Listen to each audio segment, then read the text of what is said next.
We're not recording? There we Thank go. you. So welcome everybody. Today we're talking once again about one of our favorite books, Think and Grow Rich by Napoleon Hill. Sorry, I have my background blurred, so it does funny things sometimes. And unfortunately, Katherine is not able to be with us today, but we're going to be starting the discussion again about step 6 today of the chapter 2, the starting point of all achievement, the first step towards riches. And it is chapter 2 on desire. So this is about the way that we've already done the first 5 of the 6 definite practical steps. And today we're going to go into step 6. So if you wanted to go back and see what we've talked about already, you can go back lower down in the thread on Dockside and you'll be able to get all of the recorded stuff. And there's some great nuggets in there, and hopefully it will help you to enrich your life. And so today we're going to start by going back into the first 5, and then we're going to go back into number 6. So if you will recall, the first, very quickly, okay, just a quick overview.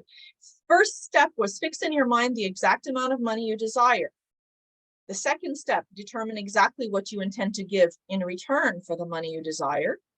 The third step, establish a definite date when you intend to possess the money you desire. The fourth step, create a definite plan for carrying out your desire and begin at once, whether you are ready or not, to put this plan into action. The fifth step, write it out. Write out a clear, concise statement of the amount of money you intend to acquire, name the time limit for its acquisition, state what you intend to give in return for the money, and describe clearly the plan through which you intend to accumulate it. And today's big topic is step 6. Read your written statement aloud twice daily, once just before retiring at night and once after arising in the morning. As you read, see and feel and believe yourself already in possession of the money. Wow. This is like very, very powerful. What does it look like? How does it feel? I'm really good at that part. I have a great imagination. You do. I do. You know, we've been in book club for a book club. Really, it's not a book club. Anybody that comes, they say, this is not an everyday book club. It's far from that. It's really a group of people seeking riches in all areas of their life, and people ready to apply it. It's not fluff. It's not like, oh, I want a new car. Yeah. I'm going to dream about it and I'm going to get it. Yeah, I'm going to get it. But you know what? And then say, and all I have to do is put it out to the universe and just sit here and wait for it. No. You know, Napoleon Hill and Think and Grow Rich very much shared a framework here. These 6 steps work. And some of the pieces you can change and some you can't. So Karen just shared that you can look through. We made it even easier. Go to YouTube. Okay, I'll put the link to the YouTube below. And subscribe. Subscribe, follow us. All of the Think and Grow Rich Friday 12 o'clock sessions are there. All under the playlist, Rich Thinking to Grow. And you'll see all the previous lives. So you don't have to go through all the feed in Dockside. Just go to the YouTube, subscribe. If you like it, why not click the button? If you click the bell on the YouTube channel, every time something new gets posted, you'll be advised. So we put that together to make it easier for you to find all this content that we've been working on. And I guess this, you know, it's really easy. It's why we do vision mapping, because a goal card you write out. That's touching one part of you, right? Reading it, you're hearing it. Writing it, you're seeing it. When you do a vision map, now you have a visual of it. And if you were in our lives, Karen and I, and many of definitely the people in our book community, Rich Thinking to Grow, they've been doing this for 3 years. They may not have the perfect goal card.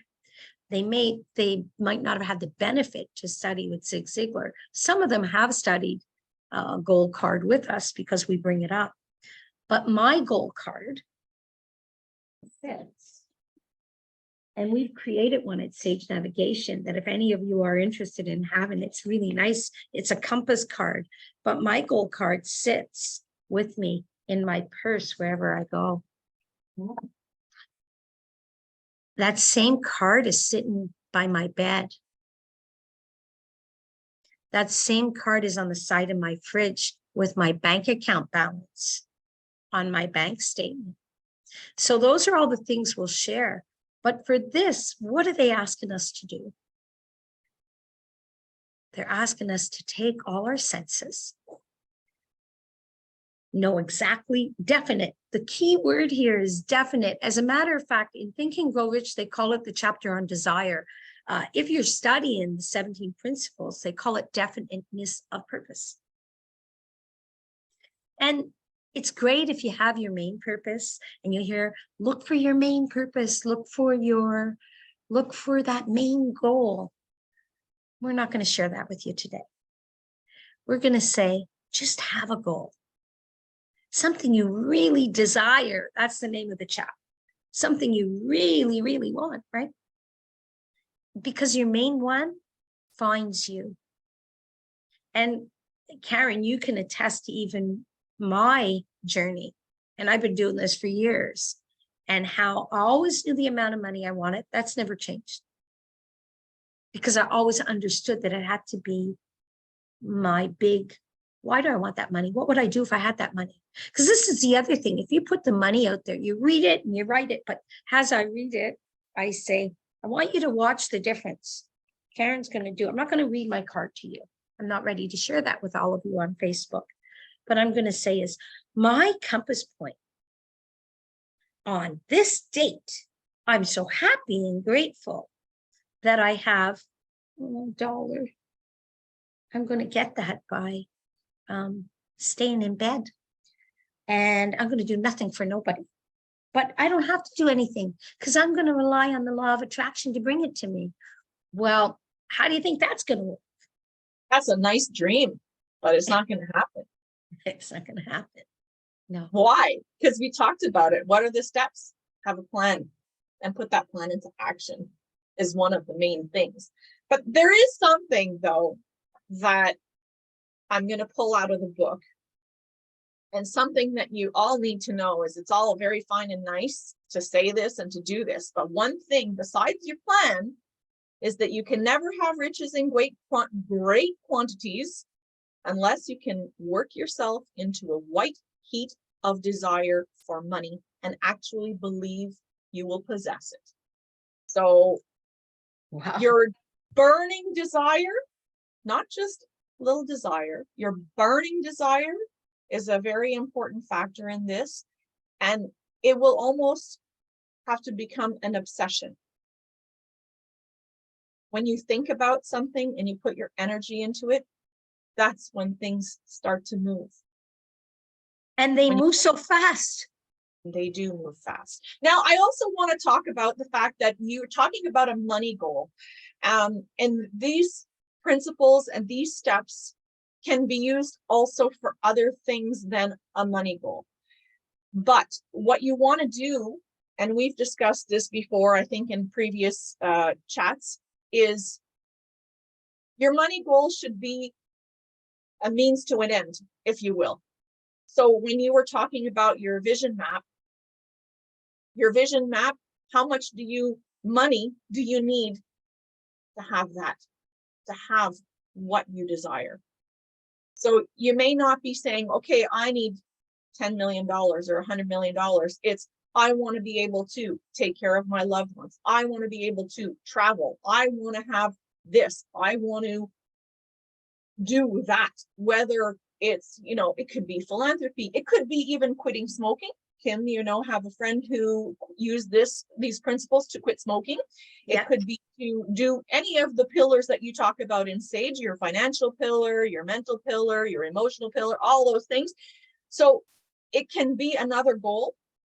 And what you want to do with the money goal is tie it to the other things so that that is the means to an end. Because we live in a world that's driven by finance is money. Getting things costs money. And even if you have one goal, you have a whole life. So that's why you determine a dollar value. I didn't understand it for a long time. I want you to know that I was raised Irish Catholic. I was raised and I heard filthy rich, so rich is filthy. I heard everything, about, oh yeah, the people with money are snobby. I've heard, now I don't want to be snobby. I don't want to be like that. So I didn't have a love for money and I wasn't driven by money. So it was very hard for me to have a money goal. And I remember the first time that I actually decided to fall in love with money and commit to a big, hairy, audacious goal, like they say in that book, Built to Last for Business. I had to think. I remember that term. I like that. Big, hairy bags. I've had a lot of bags and never ever did I allow money to stop me or move me. But my mom was very sick and it would have taken millions. It would have taken lawyers and doctors and nurses. It would have taken a lot to deal with trying to do what I wanted to do. And at that very moment, I decided that $1 million, $2 million, $3 million, $4 million, $5 million is not enough. I could not have got done what I needed to do. And I realized that money does solve a lot of problems. Money does. It doesn't make you happy, but it solves problems. People throw money. Should it? I'm not there to judge that. I'm just dealing with the reality of society the way it is today. One day, will it change? Absolutely. But it's not there yet, right? And how it'll change, I don't know. But here's what we know. We know that if you want to be wealthy and you want to be connected, reach out to us. We want to help you. But not if you think it should fall from the sky. Like they had that song, It's Raining Men, Hallelujah. Well, it's raining dollars. It's like, it's the money doesn't rain out of the sky. You got to take a step. And it's interesting because in studying, we all know I'm on the journey of studying. And I might have shared this with you, Karen. If I did, I'm sorry, I'm going to bore you. But you have to understand our book club's going to do this.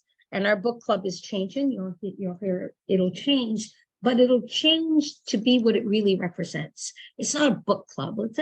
It's a society of wealth, a wealth society almost. We'll figure out what exactly we're going to name it. But in the Science of Getting Rich, they shared this, and that's our book, right? But that we'll be reading starting September. But they shared this, so it's always opportune. They share that all of the money is out there. So you can have as much of it as you want. It's all out there. But you can't take it from somebody else. It's sitting with somebody. In order for you to get the money you want, you have to be creative. You have to create something. There's another chapter in Think and Grow Rich that speaks of that. But basically, you want this amount of money and you're willing to do something. But that something has to be valuable to the person with the money to give it to you. Otherwise, why are they going to give me the money? They're not going to give me the money. Exactly. So this goal, this whole process, take time on it and you will change it. Because right now, this is a new philosophy for you. And some things can change. The only thing that won't be allowed to be changed when you get that goal card done, your date. Don't change the date. So, as you're going through the process, the important thing is to start thinking about it and to start writing things down, and then you can tweak it. Like Kim said, only the date you're not going to change. And you can be audacious in your date. Look at Kim's example. Never believed that she was going to get it. That was pretty daring. Exactly. It is. I didn't believe. But here's the thing. I had people around me that believe for me. So it's like that's the amazing part. I remember the first day I decided, okay, this is going to be my Wednesday night reading. And it's fun to share. I one time went to a psychologist. I read a lot. I mean, up to a book a day at one point. And I apply what I read. So that being said, I remember one time having a hardship in my life, and I went to speak to a professional, and I read books. And she said that life isn't black and white. And that if I am going to read, at least read and share what you're reading with somebody else. I'm not going to comment on whether I agree with her or not. You can reach out to me if you want my opinion on that. What I am going to say is I read a lot after that on my own, and I'm quite happy to read. And I look for the things that apply to me. And I'm strong enough not to judge others. I really am not concerned about you. I mind my business because I know the value of that. I love people, and I let them be them, and I be me and do me. I know how to do me. So the thing is in the book, I realized I would love to have somebody else to share this stuff with. And I reached out to a few people, and we started. Some days I was alone, and then all of a sudden somebody else joined. And then all of a sudden somebody else joined. And then 3 years passes, and we are a community that I'm not going to say we're like-minded, because we're not. What we are is we share the same values and the same goal to grow, the same, I want more. And what about this? And it's very interesting because everybody has their story and their experience, and we get to see those and always on task, always, how did that work? Well, we joined, we'd read. There was no homework. We don't read before and we don't read after. And isn't it interesting how sometimes somebody won't come for 3 months and then they'll show up, and they'll always show up at a time that they need to hear something specific. The universe unfolds extraordinary. And you never have to worry about, I missed this, or what should I do to catch up? There is no catch up. Life isn't about catching up. It's in the moment. Yeah, and if somebody really wants to go back and read it on their own, that's fine. That's perfect. But it's not an obligation to say, oh, I missed a week, or I missed 2 weeks, or I missed 3 chapters. I can't go anymore. No, absolutely not. So I guess I know most of you in here are registered and receive the newsletter. If you've received the newsletter, it's speaking to Rich Thinking to Grow and Sage Navigation. And if you're in this community, all of you have come from the original Rich Thinking to Grow in the format it was when we started, and we were talking about, Wednesday nights at 7 p.m. we get together. Whoever shows up, whoever doesn't.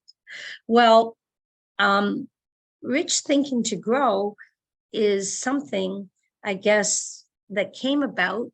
I wrote an ebook called Rich Thinking to Grow, and that's not being published, that very few people have it. It will modify, but it was based on the successful philosophies of Think and Grow Rich and the universal laws and the subconscious mind, all tied into that. So it was interesting. It was a short read. I gave a course on it, and that was Rich Thinking to Grow. And I'm attached to the term, and it's all inspired, first start, by Think and Grow Rich. So Think and Grow Rich is important to us, and we read at least 5 minutes a week, something from it. And we now have got to a point we say, well, never mind only reading that. This is the book we use to apply to our lives. But we add other books. They're similar in vain that complement it. So we've read, you know, Savvy Wisdom, which is on, right? Yep. The magic. That was and Peggy McCall does an amazing job, just to bring it back to the topic of the week, the gold card, and how she's visualizing it and manifestation. That she is the queen, in my terms, she is the queen of manifestation. So for her gold card, she calls it her life script, and she actually records it and re-listens to it, and it has done magnificent things for her. So Peggy McCall, Savvy Wisdom. And we've also read The Magic. And every time that we read a book, we'll read that book, we focus on that book, and we come back and we read a few pages, or it could just be one paragraph of Think and Grow Rich. And it's amazing, isn't it? How we read the other book and then we read a chapter where we're at, or whatever it is, the passage in Think and Grow Rich, and it seems to always tie back to what we just read in the other book. It's serendipitous and insane. And to add to that now, so we have this going. So what happens? So Think and Grow Rich, we've hit the 6th piece. We will finish the chapter on desire next week, but you're going to see in the newsletter what's coming with Sage Navigation. And for all of you that have been in book club, whether it was for a month or the last 3 years, well, thank you. And Rich Thinking to Grow is going to continue, and Sage Navigation has decided to join us and to be part of this journey. So Sage Navigation is often offering what we're doing so that you can get ready to grow. There'll be others coming as well from other communities, and what we have been doing for 3 years, we will continue to do under the name we've always known, Rich Thinking to Grow, with and in collaboration with new people joining us. And Sage Navigation is I have a partner, Katherine, and we've decided that this is a very valuable part of living life by design and stepping into you. We need to be really part of that. So all of you that have been here all along, thank you. And I look forward, and I really welcome all you new people to come join a group of people that have been there. And at any point you want to talk to anybody, please reach out to Katherine, to myself, to Karen. And Karen, well, she is the chief navigator in mental wealth, and leading up this whole Rich Thinking to Grow and everything that it has to do, where we will be enriched with all of the information that we find in Think and Grow Rich. And that all starts up September 6th. So you want to reach out to us and find out more about it. You'll hear more about it. And at Sage Navigation and in Dockside, all of you Sage Navigators, if you ever get confused about anything, please don't be. If you have a reason to think that this isn't for you, I'll share in here. And if I shared it before, I think I'll share it forever, because I'm just so impressed. Napoleon Hill's grandson, Dr. James Hill, if you can believe, this man at 47 decided to be a doctor, a medical doctor. Yeah. Is that not like, wow? And Bob Proctor, and you hear me in here in Sage Navigation, I reference him all the time. He really introduced me to the universal laws. He introduced me to the mind and the power of the subconscious mind and his philosophies. And when you put it all together, it's like for over 50 years, I think it's 60 years, all of his life, he read Think and Grow Rich every day. He had it open and read every single day. And you know what? He found success when The Secret came out. He was in his 60s. So it's not about age, and it's not about money, and it's not about education. It's about your desire. And that's the chapter we're on. So thank you for being here. Karine will be back next week with us. And we go live every Friday till September. And we talk about the summer read, which is Think and Grow Rich. But it's not going to go away. It's a lifestyle for us. You can go ahead and work on that burning desire. Merci beaucoup d'être là. Merci de participer avec nous. We really love the exchange. We really love to hear ideas. And this is why this Wednesday night book club that we do, that we read together, is amazing, because everybody can share if you want to. If you don't want to share and you just want to be there and listen and participate in your own way, that's perfectly fine too. There is no obligation. I'll also say there's no obligation to read. You know, we talked about not being there 1 week and showing up when it suits you, and that's perfect too. But you don't have to read, and you don't even have to have the book for that matter. You can just listen and participate in that way. Yeah, and take the parts you want. Et c'est comme qu'on vient de Montréal, on est bilingue et le livre est disponible en français. Jean Godbout, une de nos Sage Navigators, lui, il a cette version-là. Et c'est très intéressant. C'est des philosophies qui va durer toute ta vie. Une fois que tu regardes et tu dis, wow, c'est quoi ça? When you get that, là, ça devient une partie de toi, que c'est utile et c'est facile. And that's the thing. It's not only useful, it's easy. So if you're coming from my community from Quebec and Montreal, come. Don't worry about it. Don't allow anything to stop you from growing. And if our community becomes that we need to spin off and have a community that will be a French version of it, we're looking forward to offering that in next year's session. So bienvenue, welcome, merci. And I'm very excited. I love my life and I love people. So, Karen, you want to end us off today? Well, just to say that next week we're going to continue with the remainder of the first step toward Rich's desire, covering 6th step today. But next week we'll go into a little bit more details of the rest of the chapter, and we'll finish things up on the chapter on desire, and then we can move on. And I think, if I remember well, the chapter after that is faith. Oh yes, that's it.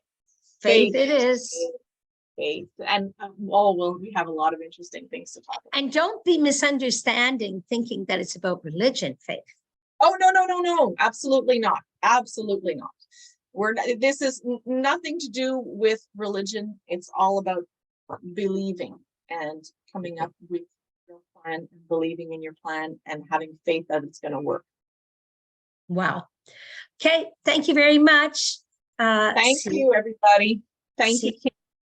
And just post in Dockside whatever you want information on. If you want more information, jump on a call. We love speaking to people. Have a great weekend.